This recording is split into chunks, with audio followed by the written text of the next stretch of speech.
the battlefield 5,000 years ago. Arjuna, out of weakness, dropped his bow.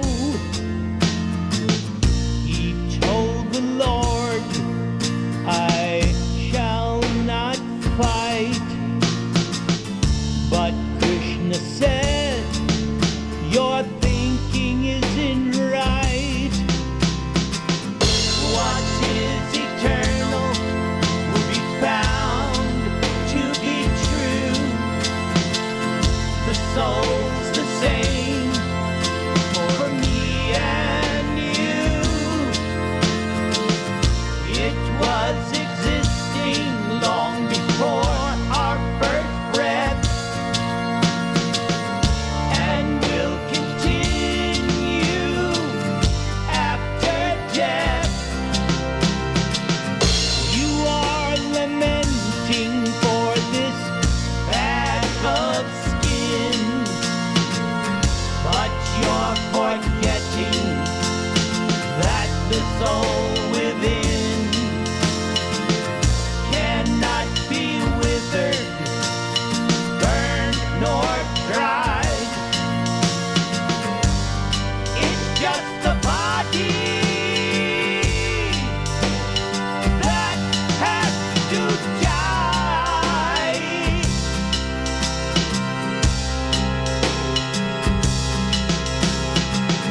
This world is just like a banyan tree, where illusion serves as reality.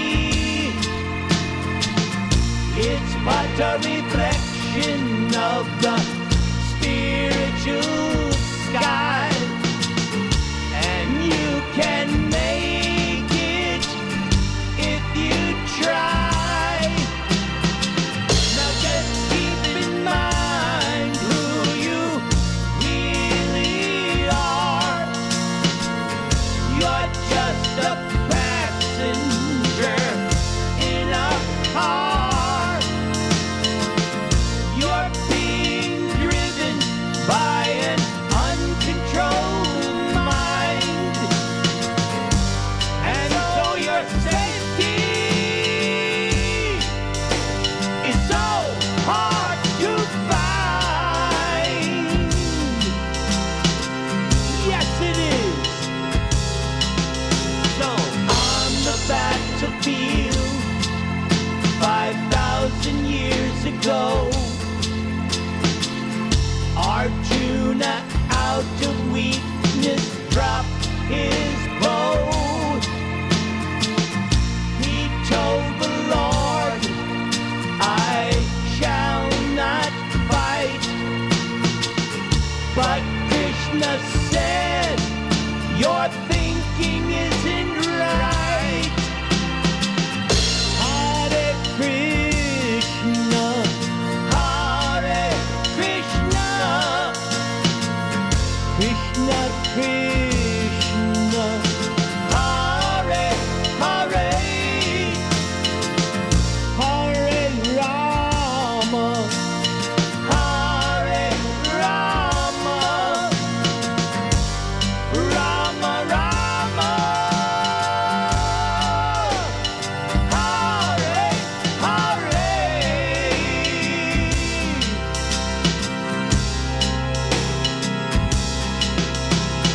On the battlefield,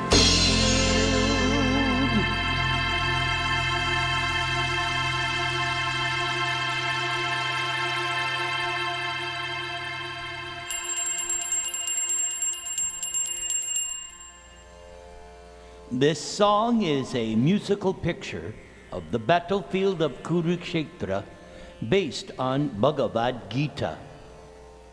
Arjuna felt misplaced compassion for his relatives due to skin disease or the bodily concept of life. Krishna instructed Arjuna to give up this petty weakness of heart.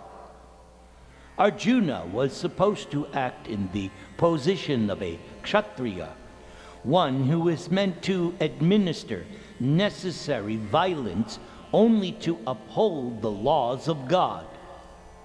But since Arjuna had dropped his weapon, that indicated Arjuna was renouncing his obligation and was thus acting improperly, which was not approved by Krishna, who is the supreme authority. Krishna chastised Arjuna, indirectly calling him a fool, or one who poses oneself as a so-called learned person, but who does not know what is to be done and what is not to be done. However, Arjuna did have the good fortune and intelligence to surrender to Krishna and accept him as guru or spiritual trainer. Arjuna heard Bhagavad Gita and gleaned sufficient knowledge to dispel his lamentation. Krishna began his lessons by explaining Sankhya, or that kind of knowledge which distinguishes between matter and spirit, distinguishing the difference between what is eternal and what is temporary, ultimately that which distinguishes the difference between the body and the soul. Krishna pointed out, Nasato vidyate bhavo, na bhavo vidyate sataha, ubhayor api dristontas, tvanayos tattva darshabhihi. Those who are seers of the truth have concluded that of the non-existent material manifestations there is no endurance, and of the eternal spirit there is no change. This they have concluded by studying the nature of both. Jatasya hi dhruvo mrityur, dhruvang janma mritasya cha, tasmad apariharyarthe, natwang sochitum arhasi. One who has taken birth is sure to die, and after death one is sure to take birth again. Therefore, in the unavoidable discharge of your duty, you should not lament. So herein is the gist of the second chapter of Bhagavad Gita. The bag of skin is the gross material body, and Arjuna was lamenting the prospect of having to kill his kith and kin. But Krishna informed Arjuna, Nainang chindanti shastrani, Nainang dahati pavakaha, na chainang kledayanti apo, na shoshayati marutaha. The soul, Arjuna, can never be cut to pieces by any weapon, nor can it be burned by fire, nor moistened by water, nor withered by the wind. Antavanta ime deha nityasyokta shariranaha anashinaha aprameyasya tasmad yudyasva bharata. The material body of the indestructible, immeasurable, and eternal living entity is sure to come to an end. Therefore fight, O descendant of Bharata. This world is just like a banyan tree, where illusion serves as reality. It's but a reflection of the spiritual sky, and you can make it if you try. This verse is nicely explained by Krishna in chapter 15 of Bhagavad Gita. Urdhva Moolam Adha Shakam Ashvatang Prahur Avyayam Changdangsi Yasya Parnani Yastang Veda Saveda Vit. It is said, my dear Arjuna, that there is an imperishable banyan tree which has its roots upward and its branches downward, whose leaves are the Vedic hymns. And one who knows this tree is the knower of the Vedas. Adhash chordvang prasritas tasya shakha guna pravridha vishaya pravalaha adascha mulani anusantatani karmanu bandhini manushya loke. The branches of this tree extend downwards and upwards, nourished by the three modes of material nature: goodness, passion, and ignorance.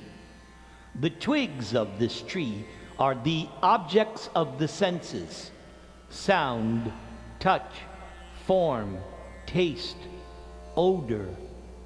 This tree also has roots going down, and these are bound to the fruitive actions of human society.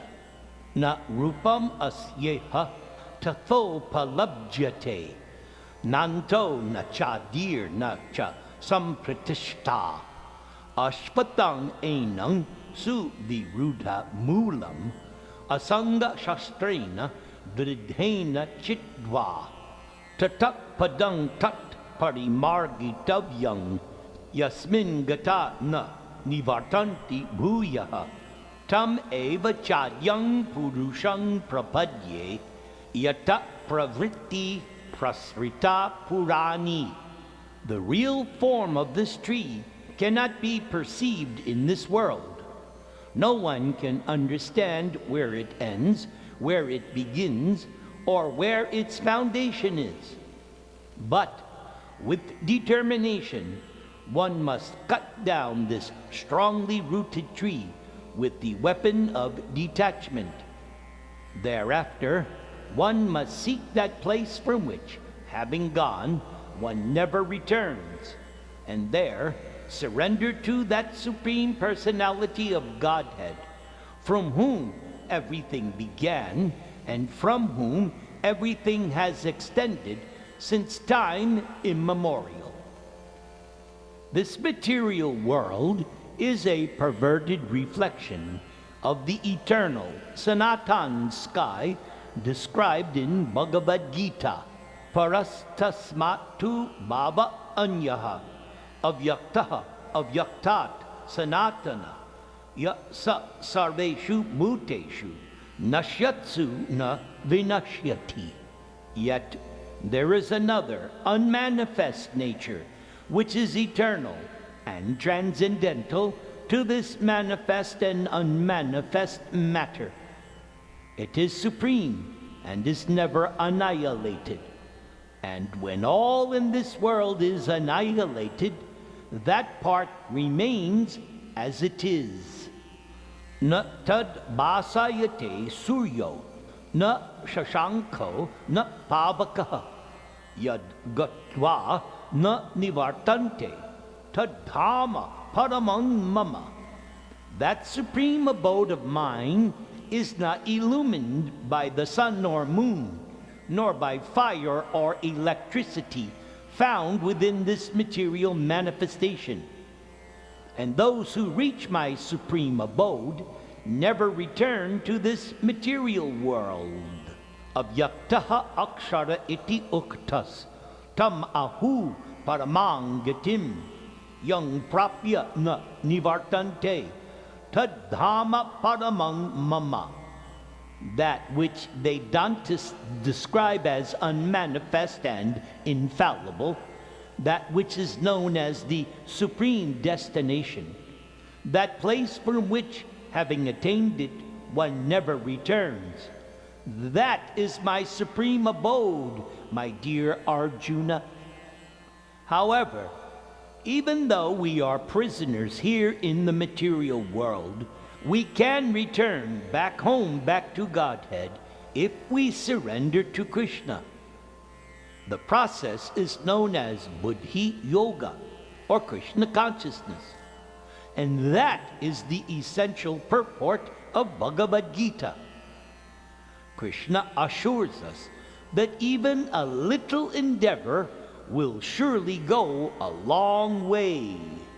nehabi krama nashaha asti, prayavayo na vidyate, su alpam api asya dharmasya, trayate mahataha bhayat. In this endeavor, there is no loss, no diminution, and a little advancement on this path can protect one from the most dangerous type of fear, that being losing the opportunity of at least a human birth. Partha naiveha na mutra vinashastasya vidyate nahi kalyana krit kaschid durgating tata gachati. O son of Pritha, the transcendentalist engaged in auspicious activities does not meet with destruction, either in this world or in the spiritual world. For one who does good, my friend, is never overcome by evil. Just keep in mind who you really are. You're just a passenger in a car. You're being driven by an uncontrolled mind. And so your safety is so hard to find.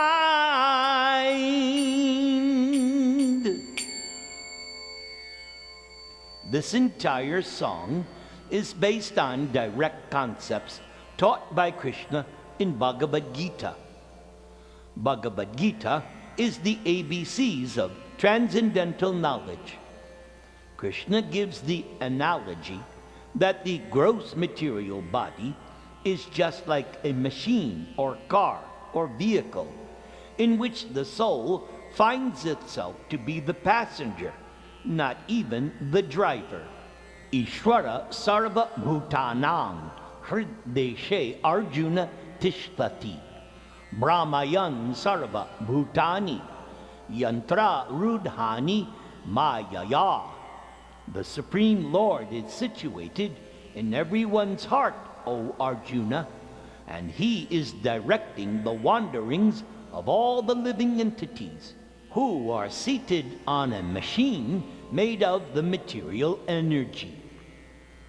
So this whole game of life is the art and science of learning how to control the steering mechanism, the mind and the intelligence of the vehicle, the body, in order to reach the final goal outlined in chapter 15, namely the spiritual sky.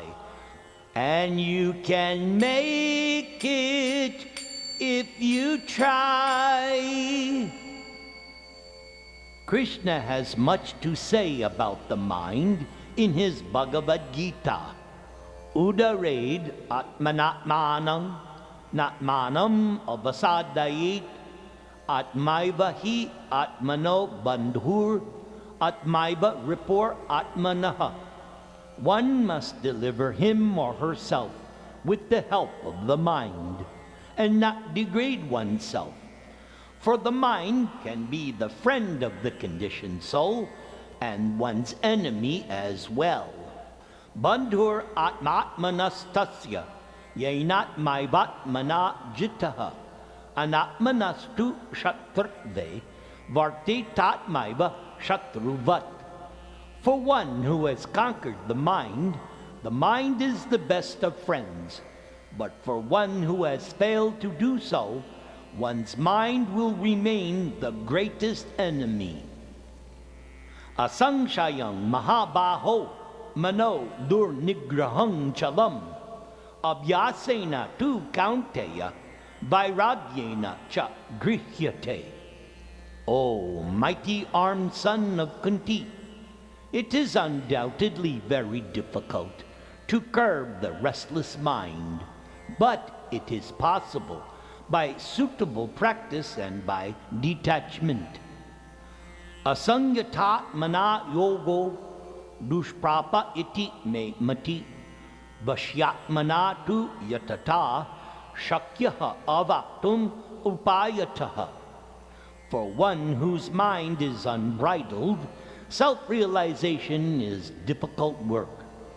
But one whose mind is controlled and who strives by appropriate means is assured of success.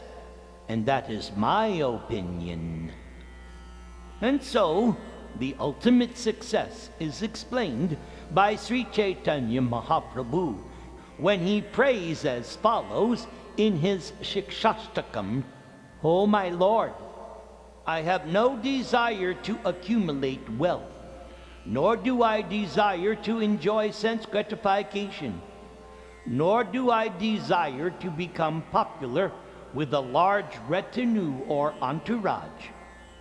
I only ask that you give me a position of service at your lotus feet with the salary of ecstatic love of Godhead. Hare Krishna, Krishna Krishna, Hare Hare, Hare Rama, Rama Rama, Hare Hare.